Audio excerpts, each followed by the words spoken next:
Hello guys, welcome to my recipe video. তো আজকে আমরা বানাতে চলেছিলাম ডিম পটলের রেসিপি, একটা ইউনিক রেসিপি। এভাবে খেয়ে দেখবেন, অবশ্যই ভালো লাগবে।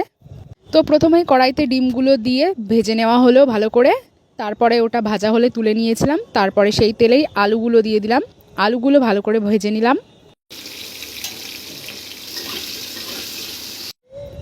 আলুগুলো ভাজা হলে তার মধ্যে দিয়ে দিলাম পটলগুলো।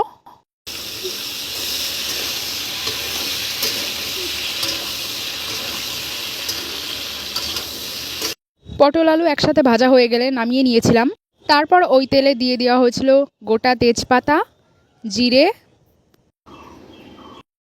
তারপর তেজপাতা আর জিরেটা হালকা লাল লাল করে ভাজা হলে তার মধ্যে দিয়ে দিয়েছিলাম পেঁয়াজ, যেগুলো কুচি করে রাখা ছিল। সেই পেঁয়াজ কুচিগুলো কড়াইতে দিয়ে দিলাম।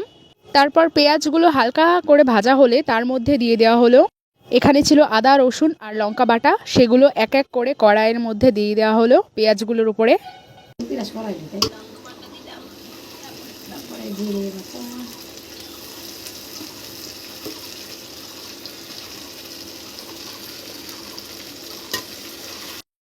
তারপরে হলুদ গুঁড়ো দিয়ে মশলাটাকে হালকা করে নাড়ানো চাড়ানো হলো।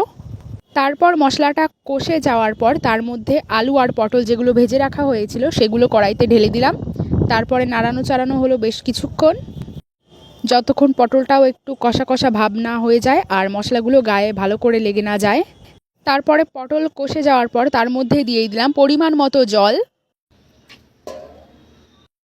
জলটা দিয়ে দেওয়ার পর উপর দিয়ে ছড়িয়ে দিলাম লবণ, আর ডিমগুলো একই সাথে দিয়ে দেওয়া হলো। তারপর কিছুক্ষণ রাখার পর ঝোলটা ভালো মতো ফুটে গেলে তার উপর দিয়ে গরম মশলা গুঁড়ো ছড়িয়ে দিলেই তৈরি হয়ে গেল আমাদের ডিম পটল দিয়ে ইউনিক একটা রেসিপি। তো তারপরে আমি টেস্ট করার জন্য নিয়ে নিয়েছিলাম এই যে থালায়।